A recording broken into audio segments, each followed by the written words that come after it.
Hey, hey. Hello, how are you? I'm just super, thank you. How are you? Yeah, I'm all good, thank you. All The good. lighting okay? Same? Lighting. You look like you're in slight darkness, but it's not the worst. My main light's not very strong. It's quite nice though, because some the whole superficial light thing is intense. It's the dark versus the light. The two faces of every human. And it's swapped around because the right side is the masculine, the yang. So it's light, sun, action, giving. And then the female is yin, and it's usually dark. So that it's receiving, it's the moon, it's slow, it's, yeah, wet. Man dry. And yeah. So, okay. I don't want to waste too much time. I don't know how many people to expect. I don't know if people are struggling to get on, but let me get on with it at least, and then I'm doing the recording, so I can post that. Nice, cool. I will mute myself, so I'll see you now. Can you see the link to the blog there? In the chat. Where is it? In the chat. Oh, it's there. Let me see. No.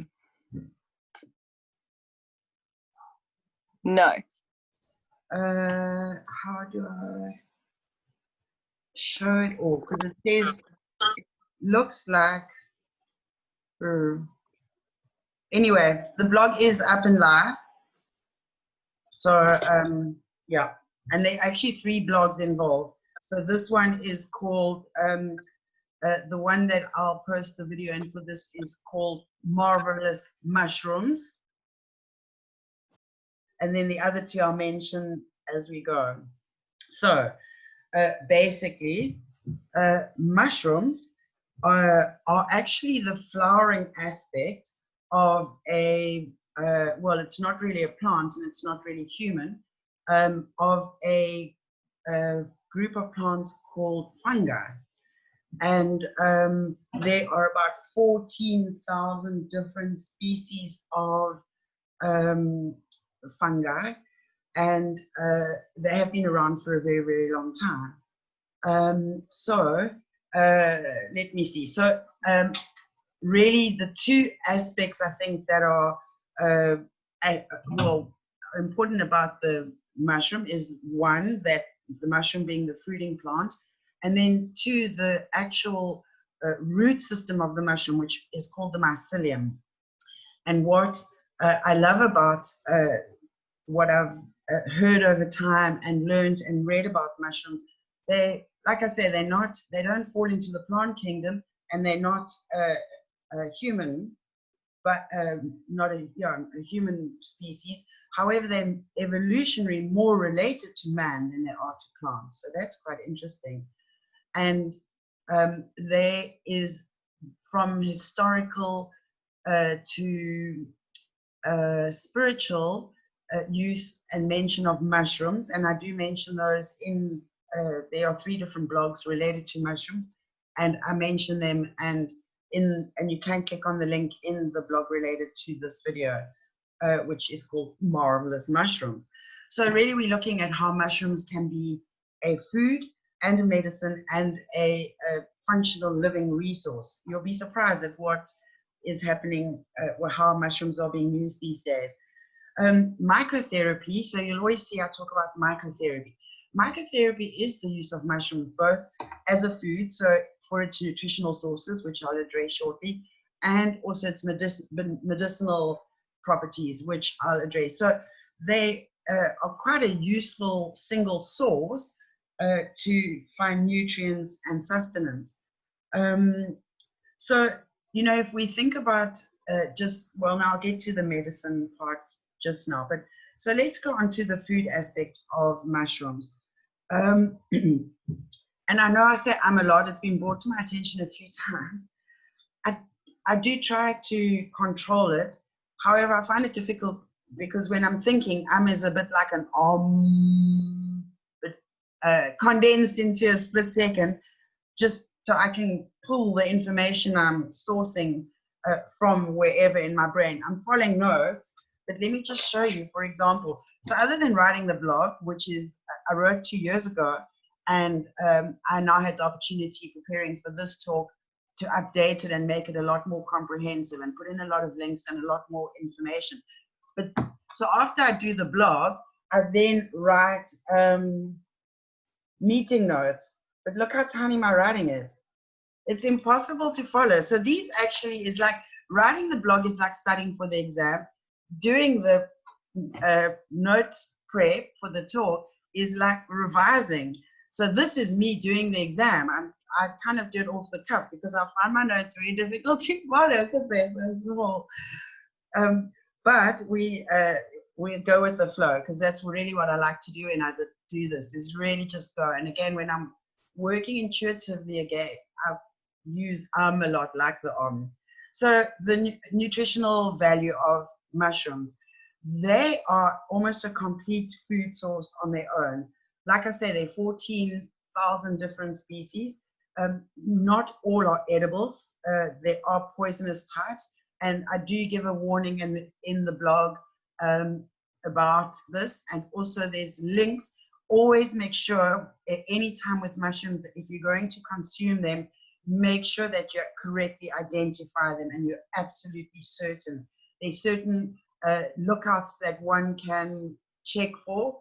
And also there are various tests. Like, for example, this is quite a nice food allergy test. So I'll just pop this in here quickly, unexpectedly.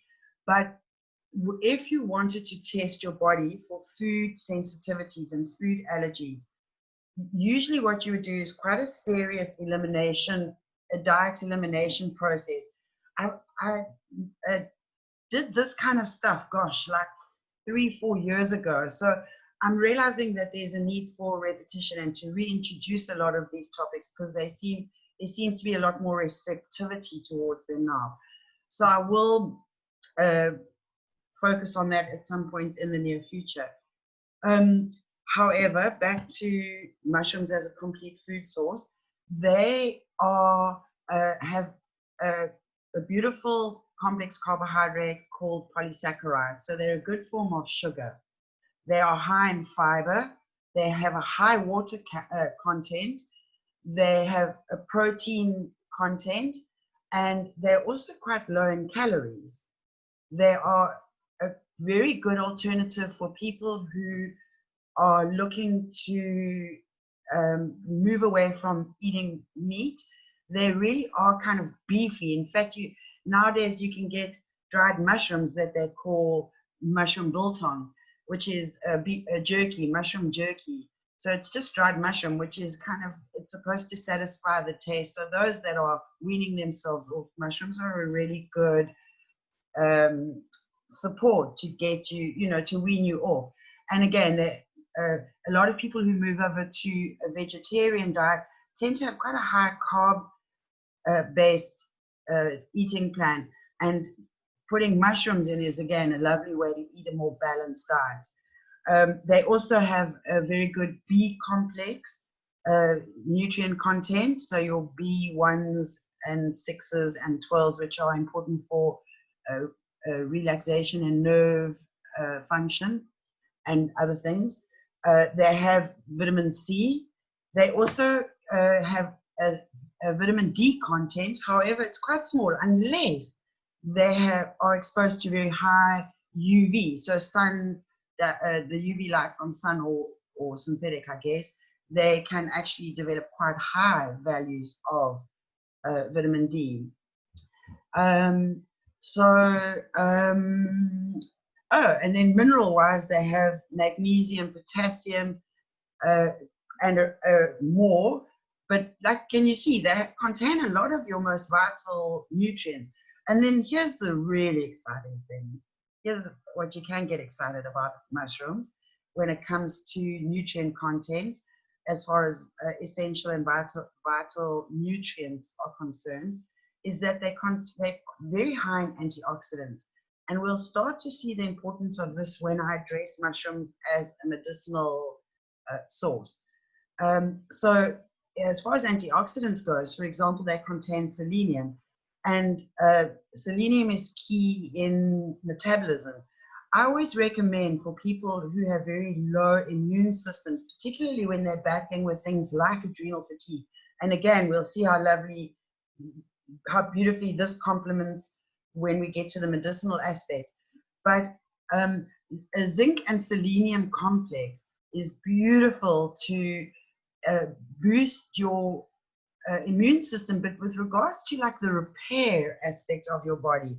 So people who are struggling with wound healing, pardon, they will benefit greatly. Also people who have cold sores. So can you see it's those kind of skin visibility issues that selenium is very good for. So you can imagine within the body, it will really help with the building blocks. And that's really what is the next greatest benefit of one of the most valuable antioxidants in mushrooms is glutathione.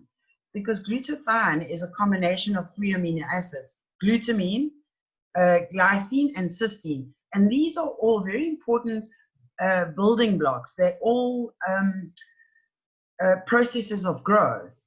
So you can understand now what a building, a good, stable internal support system this is for a low immune system. There are a couple of things to quickly put into perspective when you're looking at the immune system. You are addressing it off the top of my head that I can think of in 3 ways. One is your lymph system. The more you support your lymph system, the more you are helping your body get rid of toxic waste. So backing closely on that is detoxification, so liver detoxification. So, you know, having both, you can start to see the interdependence of the systems here. And then the third one is what? I lost it. Sorry, it was so off the cuff.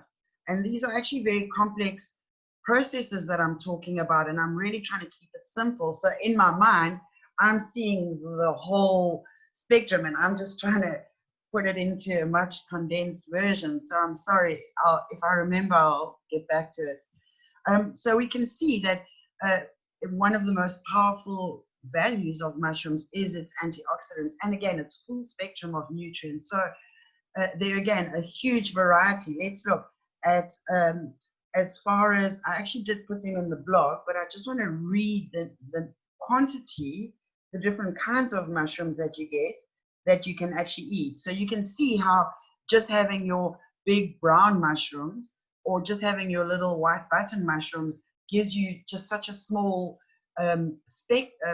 taste of the actual spectrum of the variety of mushrooms. So over and above the white button mushrooms, you get the brown cremini, you get portobello, you get porcini, you get shiitake, and some of these that I'm mentioning will fall into the medicinal aspects. So I'd rather like to, because I like dealing with healing, I kind of like to focus a little more there. So we'll look at shiitake and the medicinal. You get oyster mushrooms, you get woodier mushrooms, you get enoki mushrooms, morels, chanterelles, and even truffles. You know, so look at the variety. Think about all the amazing things you can do with them. You can eat them raw, sliced up into a salad. You can saute them with a bit of garlic, delicious. You could add some cream if that's something that your diet will tolerate.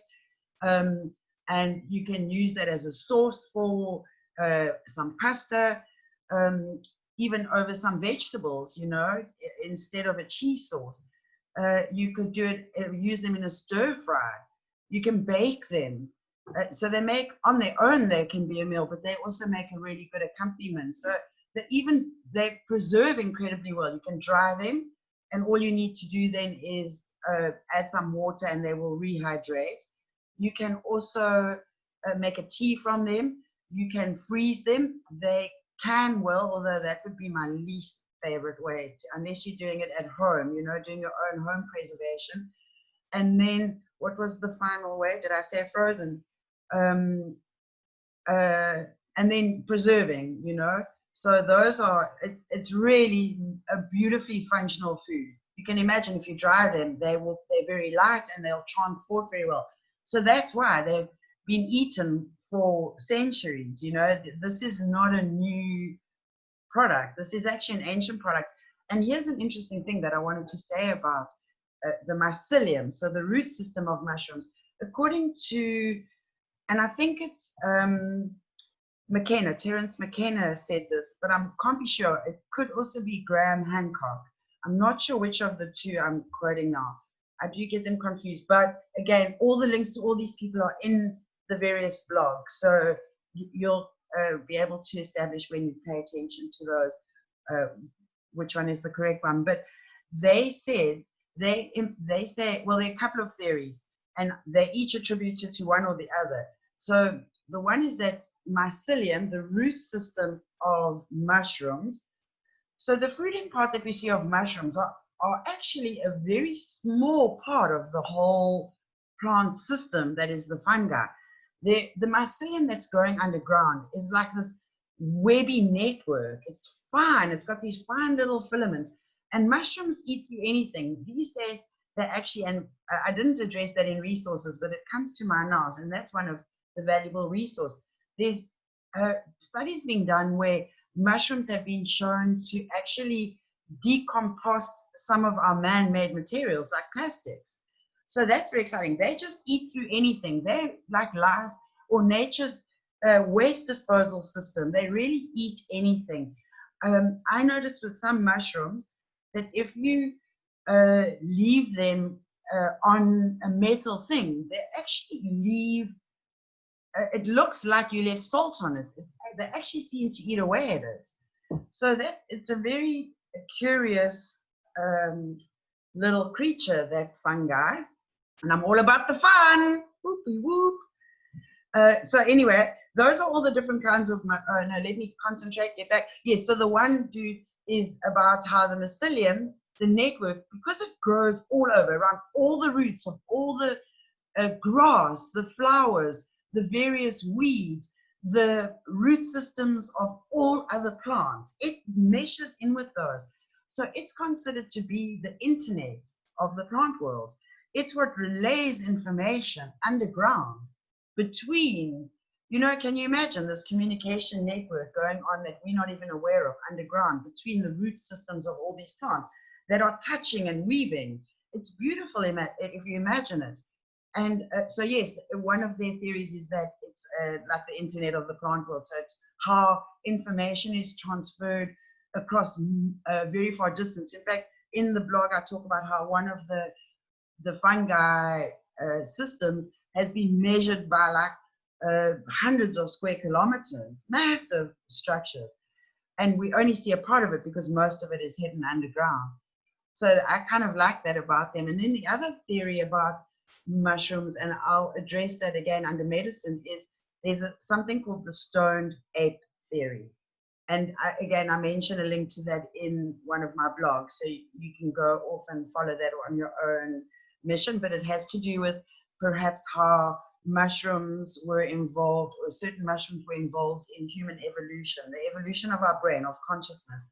The Neanderthals stumbled upon these mushrooms and started eating them, and over a period of time the brain evolved to it's what we consider conscious, although I find many of us being very unconscious, very judgmental. I'm sorry, but it's hard to ignore, and part of what I'm trying to do is gently awaken and gently nudge some consciousnesses and remind us of how we are, as we are an organism, so too are we interdependent with the nature, organisms and structures and systems around us.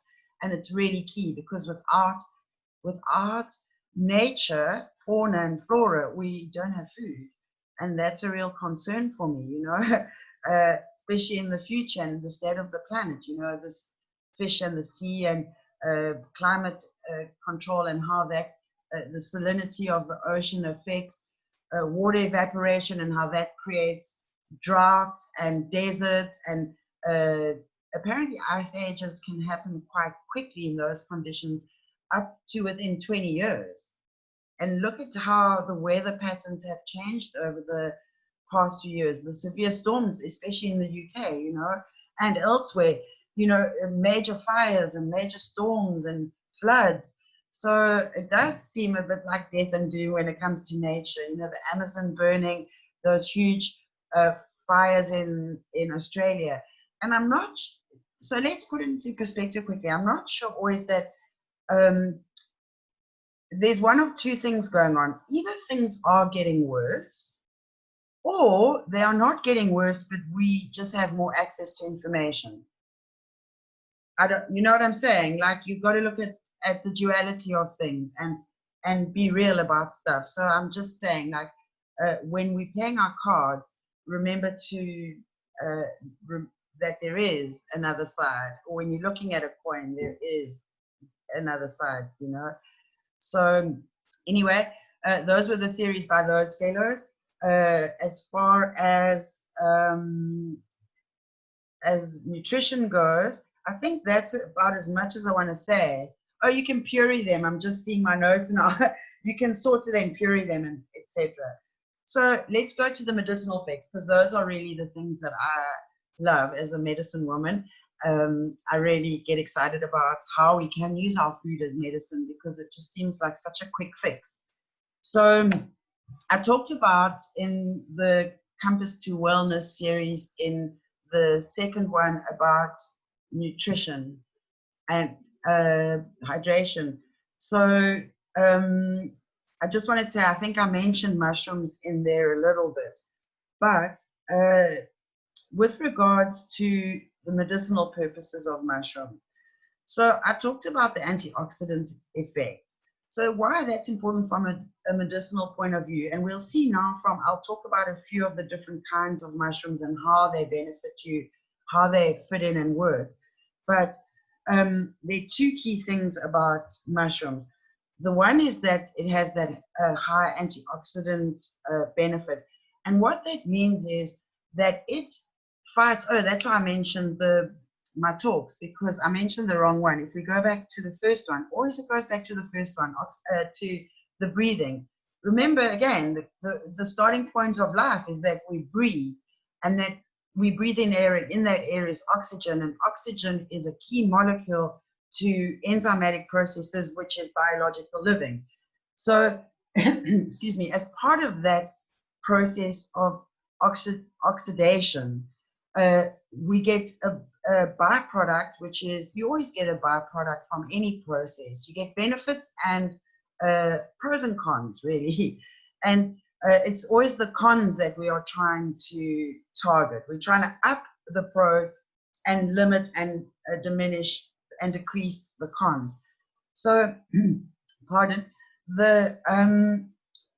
with regards to antioxidants and cons, is that with oxidation, we get free radicals. So what antioxidants do is they bind with free radicals that we get as a byproduct of oxidation, which we need to live. So it has been shown to be antiviral, anti-tumor. Very important. Why aren't we using them more as a medicine if they are so valuable? Why not be more preventative in what we do, rather than reliant on curative systems that are actually quite costly in every way, to our systems, to the economic systems, you know, the medical systems. It's just in every way, time, energy, space, currency. It's just better to be well. So we've dealt with the antioxidant properties quite briefly. The other great value of mushrooms is that they're very useful in stress management. And that's one of the key focuses of what I do in any wellness protocol, is let's address your stress, your levels of stress, and how we can manage them. So, and again, I'll go into a little more, but very quickly, when it comes to stress management, the vital part that mushrooms can play on a medicinal level is that some of them are what we call adaptogens. So what adaptogens are is, remember I talked about, again, one of the Compass to Wellbeing, and I will again do a whole blog and talk about this stress on its own and the effects on the body, because it's very in-depth and complex. But I talked about how The pituitary gland tells the adrenals that in a fight or flight situation, there's this whole cascade of events that goes on. Essentially, what happens is that the adrenal glands are told to spew out all the stimulating hormones, such as cortisol and adrenaline. So those will then tell your various systems of your body what to do in a fight or flight. So we need to manage that. And so that's what some of these mushrooms do, is they work on an adrenal level to control and help regulate and support the adrenal function. So the spewing out of those hormones, it just calms the whole adrenal response down. So let's look at those. And again, let's quickly look. When it comes to medicinal mushrooms, some of them fall into two different categories. You get the immune, or what we call the defense ones, and then you get the offense ones. So the defense ones, what they do is they stimulate the immune system. What the offense ones do is they are immune tonics. So the one boosts and the one downgrades. So you that's why it's important to use someone who knows what they're doing, because you can, instead of walking to a shop and just seeing something and saying, oh, okay, it kind of sounds what I need, you might be feeling wired and tired, but then taking something that's a stimulant rather than a tonic. So you then overstimulating rather than negating. So that's why someone like me is a useful tool to everybody. So when it comes to the immune stimulants, you've got things, so my all-time favorite of medicinals, particularly with things like adrenal fatigue and adrenal burnout, which again, I'll do a talk and blog on, but it's incredibly good. It's stimulating. You know, it's actually used, the Chinese athletes, the Olympians, they use it as so they were tested for steroids, for drug use, and it turns out that they were using cordyceps because it promotes stamina, endurance, energy. So when you are needing to feel, like if you're feeling, let's say, and I use this term loosely, if you're feeling depressed, I'm seeing, if you're feeling like Eeyore, then cordyceps is for you. Because it really gets you feeling energized without making you feel wired and tired. And then the other one is, so I love cordyceps. And then there's the other one that works as your immune stimulant, so your defense, is turkey tail. So what that does, and there's been a lot of study on turkey tail. So, and actually there's a lot of various studies, and I'll keep piling them into the blog. So every now and then check in, because you'll have a lot to read, but I'll always keep updating it so that you have access to the most amounts of information. I'm going to give you 1% of what I read, because I'm going to find you the best sources of information. You know, I want to make it easy as possible. So turkey tail, it fights viruses and bacterial. And it also supports liver. So remember the detoxification system. So you can see how they, all these, well, generally mushrooms will support gut health. You'll see some of these mushrooms support the smooth liver of the gut. I talked about that in the nutrition part of the Compass to Wellness, and how we get leaky gut and how we get autoimmune issues from that. So the benefits of some of these mushrooms is the healing of that smooth tissue, and so gut healing, immune support, and again lymph support by drawing out the toxins from the actual fatty tissue. Then we've got, so the immune stimulants are uplifting and energizing. Then when we look at the offense, so the immune tonics, so those ones that just calm us down a little bit. So if we are the Tigers in life, then these are the ones that we would use. So you've got reishi mushrooms. We've heard a lot about reishi mushrooms. In fact, they're known as the mushroom of immortality.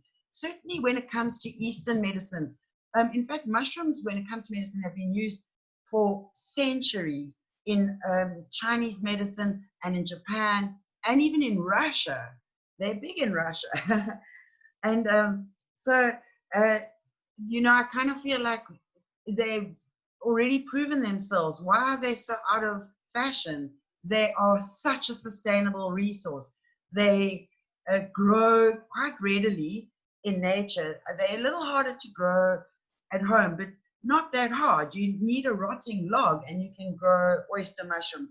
Imagine that, having in your, let's say you live in an apartment and you have a balcony and you,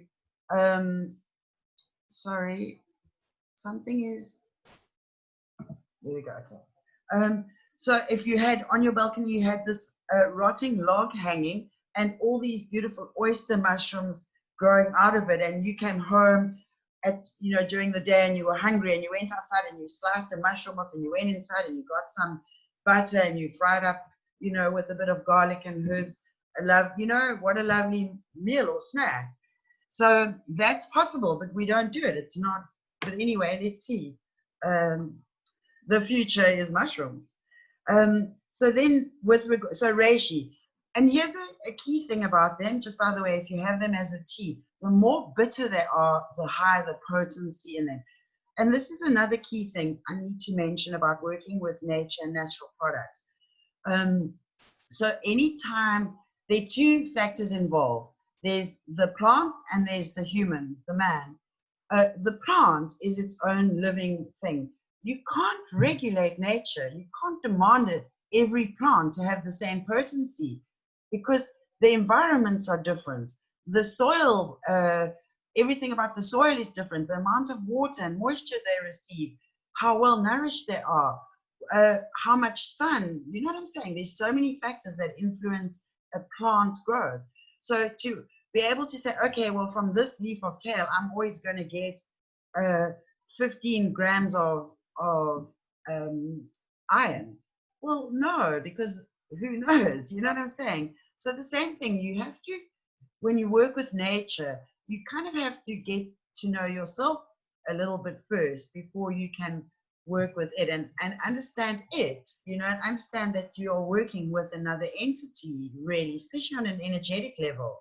It's a living thing, you know, and it serves a beautiful purpose in nature. Think about how plants are responsible for a lot of cleaning of the air, providing some of the oxygen we are breathing. So it's a very symbiotic relationship that we have. But however, as man, we're currently decimating. We're at war with nature, and I'm not understanding why. And I'd really like people to consider that. And perhaps we need to make peace, you know, and really own how we are contributing in every single way towards the destruction of this planet. And again, sorry for the doomsday, but it's really for real stuff. We can't, I joke about it, but it's very, very serious. We really need to catch a wake up. Again, things decline very rapidly when they decline. So, you know, perhaps we need to be, instead of just surviving, the planet surviving, it should be so thriving with our support and cooperation. Anyway, sorry for the wrongs. So the other thing, so reishi is one of your major adaptogens, as is cordyceps. Those are your two biggies. So you can see cordyceps will be the stimulating one, and reishi will be the calming one when it comes to adaptogens.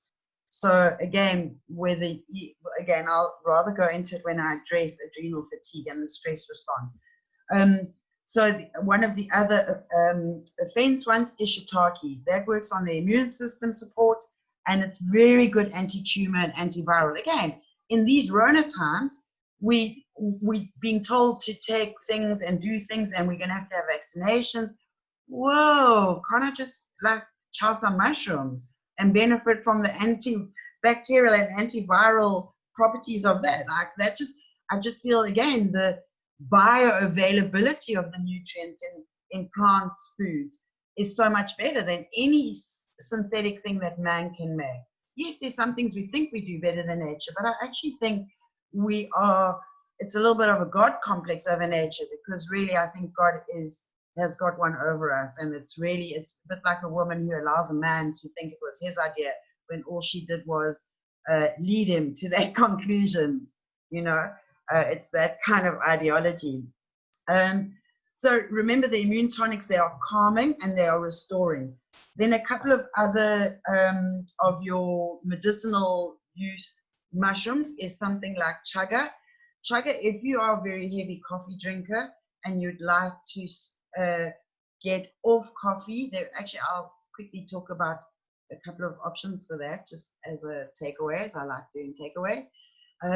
So with chaga, it's a lovely replacement. It's got that kind of coffee-ish, you know, as much as mushroom jerky is going to be the same as dried meat, so too chaga and coffee. You know, you've got to adjust your perceptions. So chaga can be drunk as a coffee, but all these things, by the way, some can be gotten fresh, but many of them are available in capsule forms these days, or even tea forms. So those are the main two ways of, and that's why I know that it eats away at the metal, because I bought some mushrooms and a whole, and from a wholesale place. I can't even remember what they were, one of the medicinal ones, and I wish I could. And I powdered them up, and then that kind of ate through the metal because I didn't wash the spoon for a day or two. It was crazy. I was like, what even? So that's how powerful they are. So the other thing I'm actually aware of, I think they have, it hasn't been shown, but I actually think they have, you know, if you have parasites in your gut and like candida, they can actually help with those issues. And often I know with the candida protocol diet, the norm is that you don't, when you go on a candida diet, you do an elimination diet. You have to, very strict. You can't have any fermented foods. You can't have sugar. You know, you really have to clean up your diet so that you can remove all the triggers and allow your body to heal.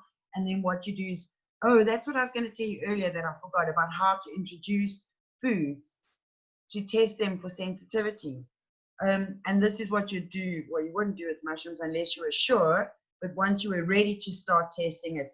So the first thing you would do with the food is actually rub it like on, it's almost a bit like before you have beauty therapy treatments. If they want to test a hair dye or something, they do a skin test. So what you'd first do is break it open and rub some of it on after doing all the checks to make sure it's not a poisonous version. You'd rub some on one of the sensitive parts of your body and wait half an hour at least to see if there's any reaction, both externally and internally. Do you feel anything? Then if there's nothing, what is suggested, especially these are techniques I picked up, by the way, from your survival people, you know, your Bear Grylls and all of those. I don't know who, but one of those is, I learned this somewhere. I watched it on some BBC program. And then the next thing you would do is rub a little bit just here on the inside of your lip. So you haven't even put your tongue there. You just want to put a little bit on your lip. And then wait another half an hour and see what happens. Like, do you feel any tingling? Is there any warmth? Is there any swelling? You know, pay attention to that. If there's no response, at that point, you could perhaps test a little with your tongue.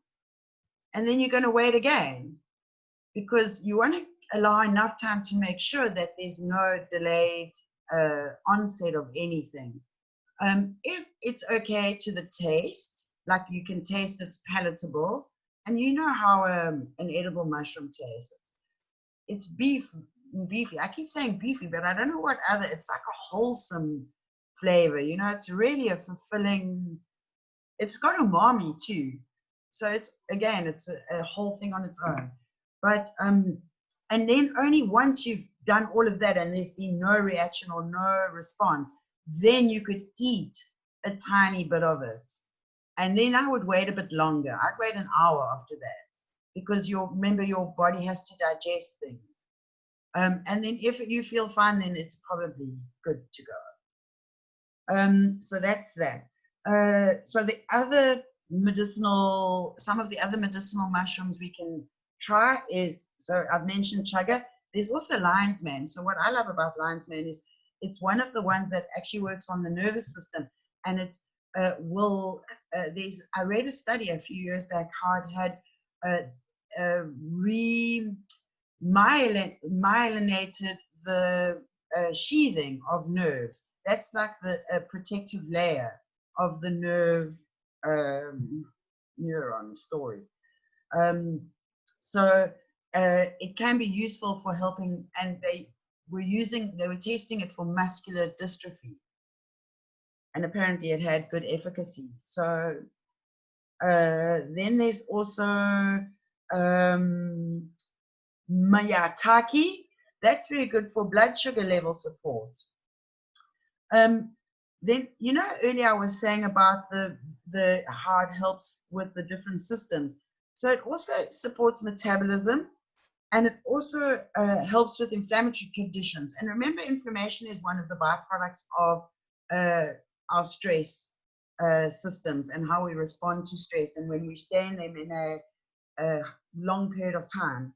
So it will affect so stress will often or can cause hypertension and raise cholesterol, and mushrooms can influence and affect those. So it can help lower high blood pressure, hypertension, and it can also lower cholesterol. Right, then when it comes to medicinal mushrooms, there's a whole different sphere, and this is actually why I'm doing this. Someone asked me about this recently, and she wanted to know more, and she was very confused about what she was reading. So she said, Nicci, please can you actually talk to us about magic mushrooms, because I talk about them. I think that I'm very interested in psychedelics generally. So let me mention this. There's a lovely, in recent years, a lovely research facility has opened. It's called MATS, which stands for the Multidisciplinary Association for Psychedelic Studies. So they're doing a lot of studies on things like magic mushrooms, on MDMA for post-traumatic stress, all those kind of things that take us into a psychedelic state. They're looking at how they can benefit us in different health conditions. Like I said, post-traumatic stress, and pardon, the other one that magic mushrooms is very popular for is for terminally ill patients, like for example those with cancer, because in a therapeutic dose, which I'll just mention now since I'm talking about it, the different doses. So a 1 to 3 gram dosage of magic mushrooms, which by the way, they're different, lots of different types, but essentially we're talking about the psilocybin mushroom, which has the active ingredient of, when it becomes active in the body, is psilocin. And I'll talk a bit more about that, but I'm jumping the gun on myself again. Magic mushrooms are considered a psychedelic mushroom. So let's quickly look. The word psychedelic actually comes from the Greek. It's psyche for mind, and then delos, which means visible or clear. So it's really another way is to shine. And you'll understand why that symbology is important when you look at some of my blogs and how we see a lot of that in religious scriptures. Very interesting. And also how water is turned to wine. And it's very interesting. I'd just like to mention here, just by the way, something called ergo. Go and look it up, and then also see how it relates to something called LSD. Just saying, you know, there are various theories and concepts out there, and I find them very interesting. You know, why not consider them? We've been told one story. I like different, as you see from some of my video posts, I like stories, and I'll be sharing more stories. My reading the stories seem to go down very well today. Yes, psychedelos. And the word psychedelic was actually termed by a fellow called Humphrey Osmond in 1956, just by the by. So psilocybin, like I said, contains a compound called psilocin, which actually structurally, the actual molecule structure is not very different from the serotonin molecule which we naturally produce. So let's talk about serotonin then. Serotonin is one of your feel-good hormones. That and dopamine, they work together to keep you highly functional. What we consider people to be, when people are medically depressed, it's often considered a suppression of the dopamine and serotonin and also serotonin levels.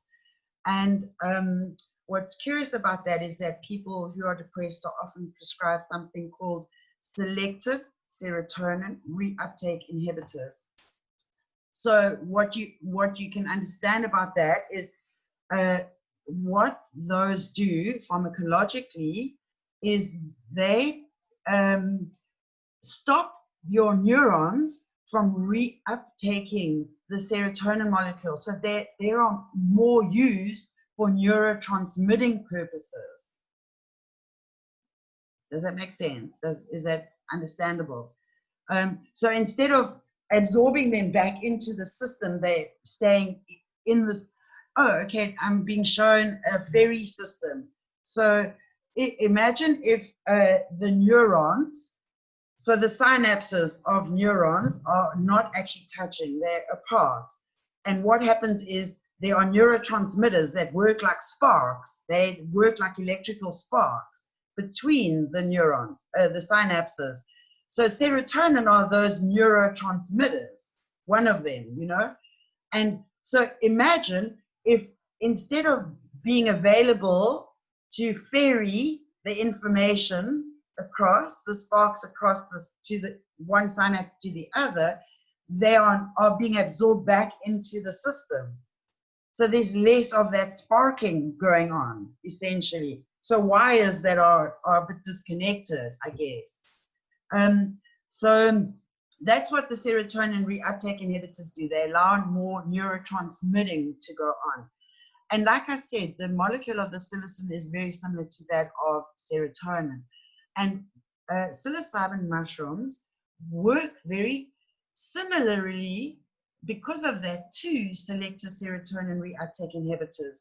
So they pharmacologically a natural source of the same thing, antidepressants that many people are prescribed. And again, remember that with the adaptogens, they're also working on the nervous system. So they have a beautiful capacity. They're an amazing stress support.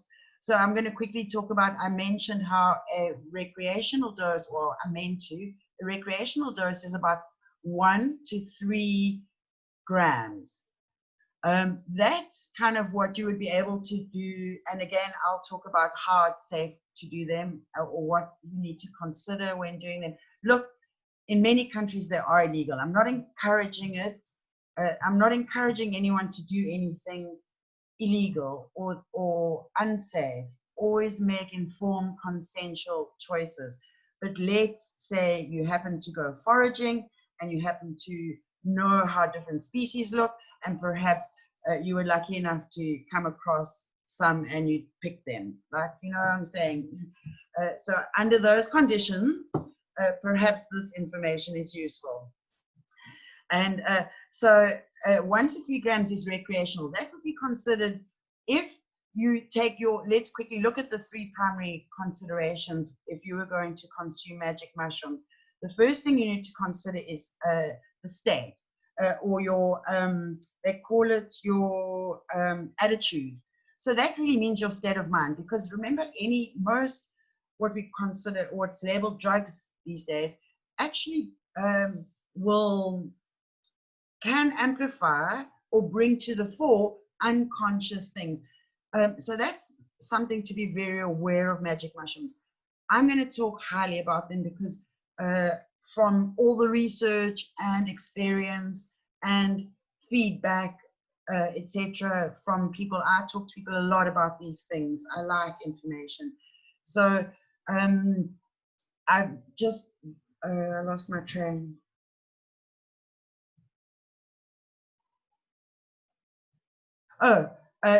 Attitude, state of mind, first thing. So they can cause anxiety and panic. You can have a bad I don't want to call it a bad trip, because I think that's not really something that, it's more like an acid thing, an LSD thing, than a mushroom thing. But you can have high anxiety, because when we're super stressed, what mushrooms do is they calm you down, and then so you relax, you yawn a lot, and you just, yeah, calm down. So but if you were super stressed and feeling highly anxious, it will amplify that. So you can have an uncomfortable experience. Always remember, this is the thing, they are a commitment.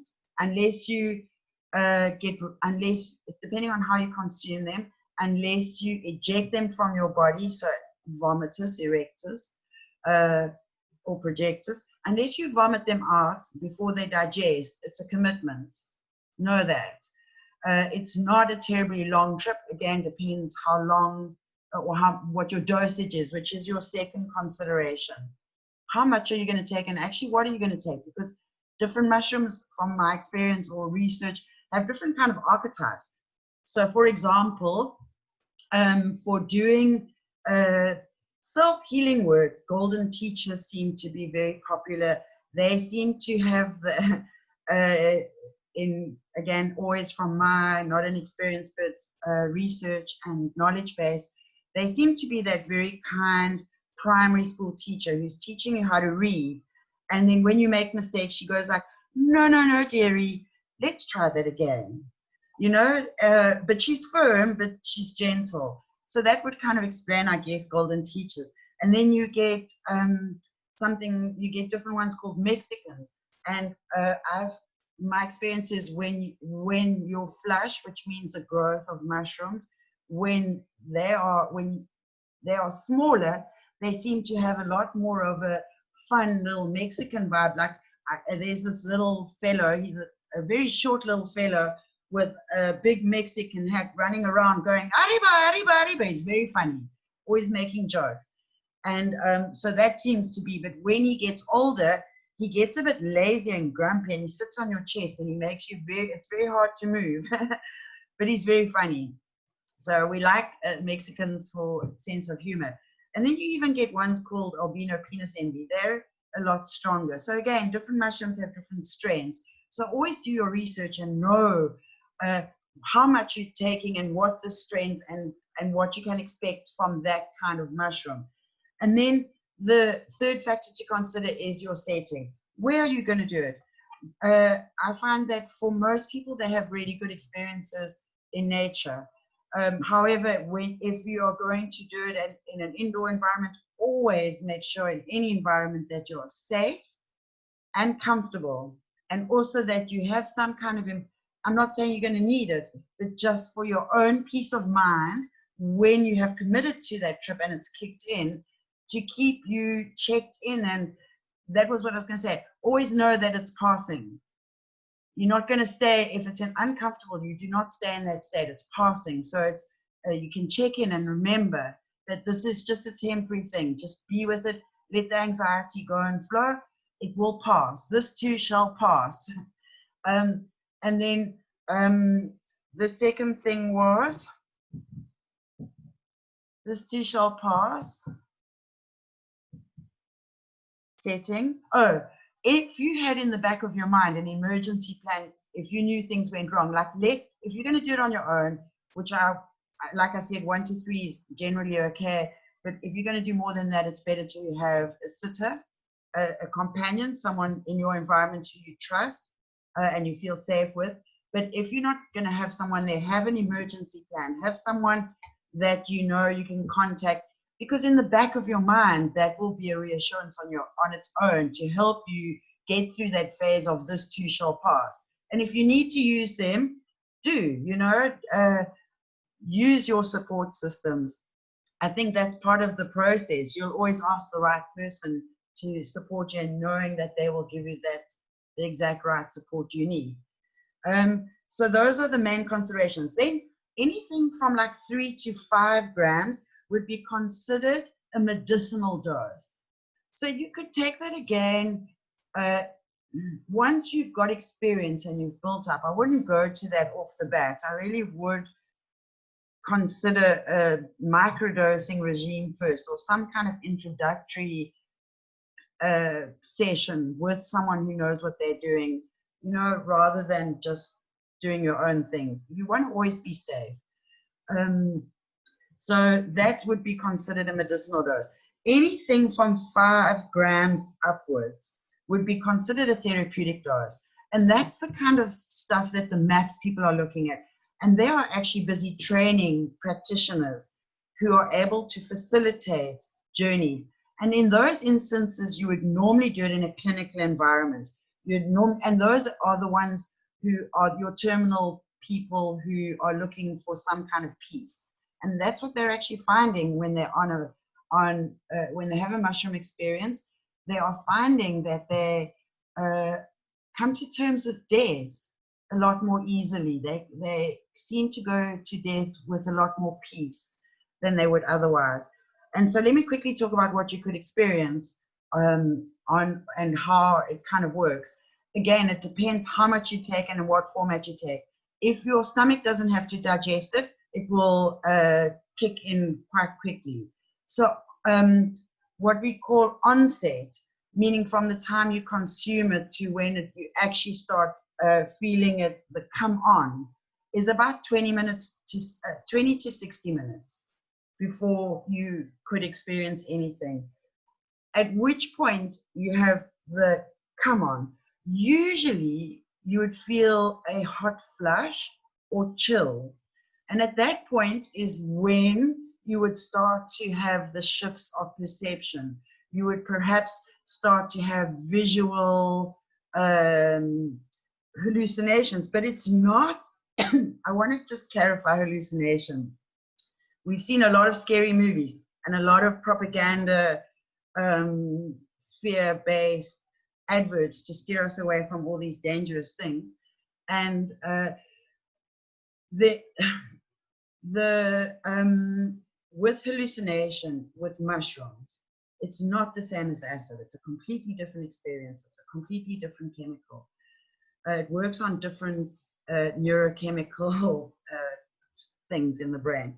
So mushrooms tend to, sorry, I lost my, oh yes, the hallucinations.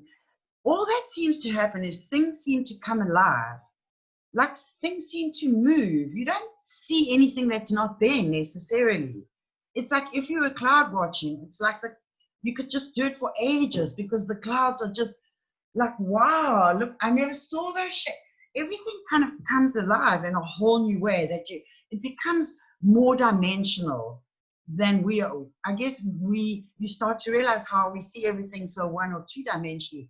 That takes it to a 3, 4, 5 dimensional landscape. Colors become enhanced and brightened. Sounds become enhanced and brightened. We become relaxed. So what happens is we move out of that limbic state of being and into a higher state of consciousness. Some people even have spiritual-like experiences, I guess, because there tends to be a feeling of interconnectedness with everything.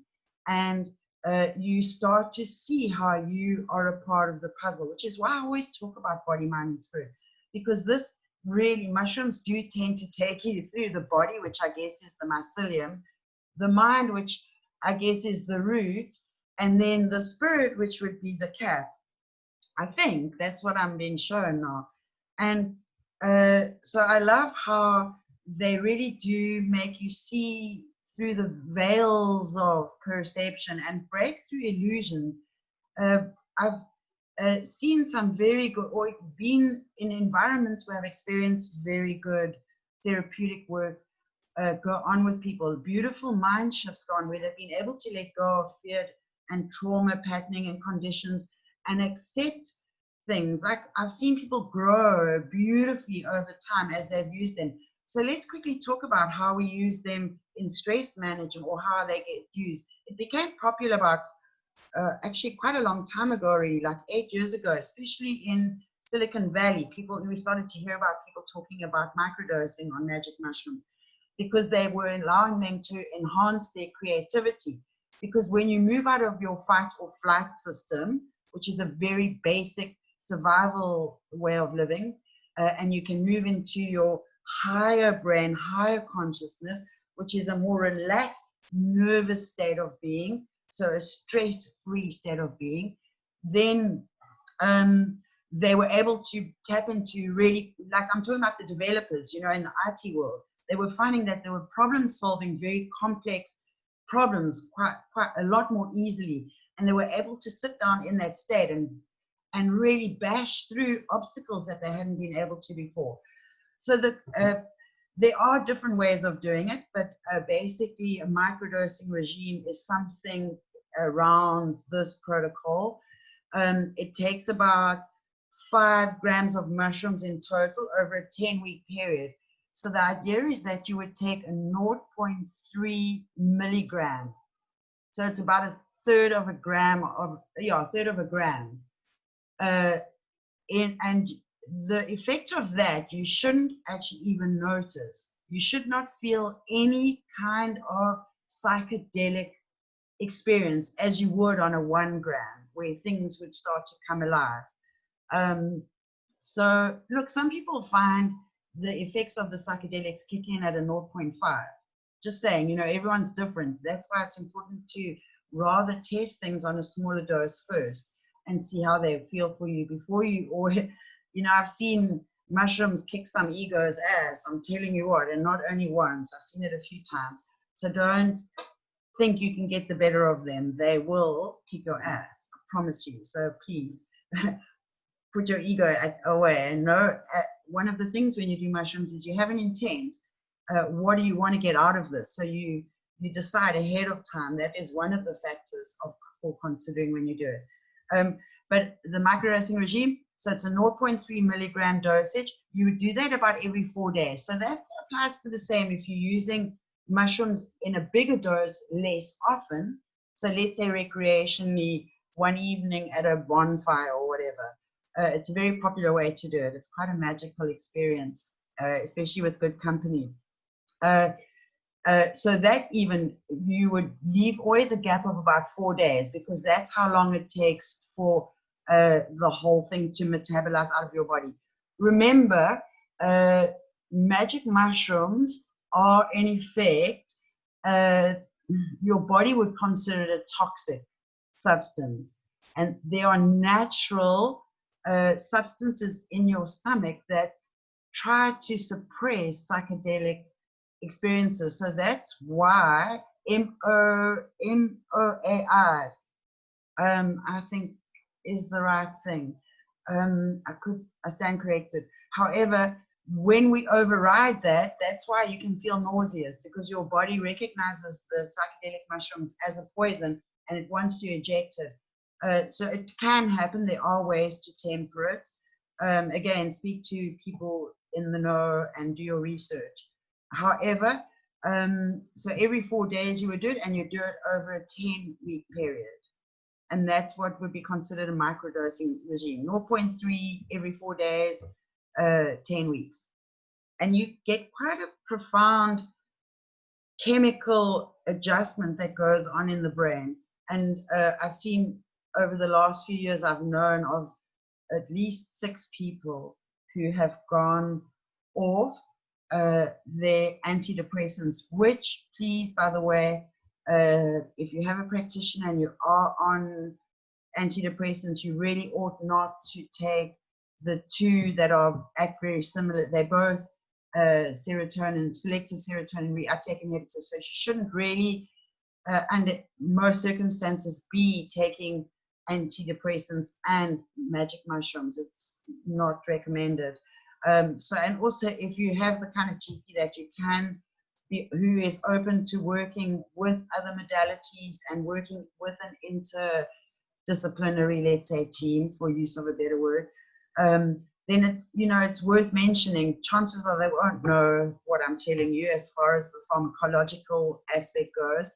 But if you were thinking of doing it, it's worth weaning yourself off with your doctor's approval of your antidepressant first before you started experimenting with this plant protocol. It works it works the same, but it's different. So please be careful. So just going back to, so once you've got a come on, which is the hot flush and the chills, you feel warm and fuzzies, you start to have the, oh, I was talking about hallucinations. So it's not a very trippy experience in that regard. It's, you have visual impairment, change in perceptions, and distortions of time. And then what happens is then you peak, and then from the peak, you start to come down. That period, again, it depends on how your dosage, how much you took. But it can be, it's usually about 3 to 6 hours, maybe 8 hours at the most. Again, depends on quantity and what strength and you took. And then you've got the come down. And then what happens is you start to see how everything shifts back into your normal state. And for a little while, it jumps between feeling that everything's fluid and back to our stable, stagnant state of being. So give it time for that. And then it's always good to have something to eat and drink. Always, you should make sure you've got hydration with you and perhaps some snacks in case. You'll be amazed how delicious fruit tastes in that condition. And again, I'm not encouraging it. It's not for everybody. But I have been asked by a lot of people, and I have tried. I like to try things myself before I say anything about them. And I do really think there's a value in psychedelics, and I'm excited about the future for psychedelics and the research so that they can shine in their own light and prove to people what a valuable resource and tool they are. So I wanted to quickly then finish off with the resources aspects of mushroom, how they can be of value. They're being used in skincare as moisturizers, as enzymatic peelers, as cleansers. So I have put a link in there, you can find it and see. Then as a fabric, there's something called muskin, which is like leather made from mushrooms. So cool. And then there's also like a felt-like thing, but I couldn't find a decent link to that. But I'll keep looking. And then the last thing that is interesting that they're doing from the mycelium, which is the root system, they are actually making bricks for construction. So you can actually build. And by the way, texture, all these textiles and fabrics and what have you made from mushrooms, the whole kind of concept is called microculture. So a bit like architecture, but with micros. And I'm going to finish off finally with a quote by a fellow called Stanley Slav Grof, and it's psychedelics used responsibly and with proper caution would be for psychiatry what the microscope is for biology and medicine, or the telescope is for astronomy. So I do think that there are aspects to nature that are not getting due attention, except now we see that perhaps they are. And I look forward to the future. And again, if anyone needs any advice on the different, again, for supplementation, there's some lovely formulas. And if you need advice on what sort you are and guidance, we can do a health consultation or a one-on-one coaching session. So we can identify and address your needs and then recommend the appropriate protocols. Thank you very much for your time and attention this evening. I see it's been an hour, so that's it. The blog again available. Let me quickly mention the other two blogs related to this with regards to the psilocybin mushrooms. The first one is The Magic of Silicubes. So there I've really talked a lot about the chemical and the pharmacological story of magic mushrooms. And then the second one to look at, if you want to find out more about the leaders in, what research is going on, studies, who the leaders are, and, if you wanted to follow the various, like I mentioned, Graham Hancock and the McKennas, Dennis and Terence. And then I'm forgetting, what's his name? I'm sorry, I've had a blank. I think my brain shut down now. It's time to call it quits. But the second blog is called The Magic of Fungi. The first one is The Magic of Silicubes, which is for psilocybin cubensis. And then the second one is The Magic of Fungi. So read those if you're interested in knowing more magic mushrooms. And if you want to have a personal chat, get hold of me via the website. Blessings, happy days. Thank you for your time and attention.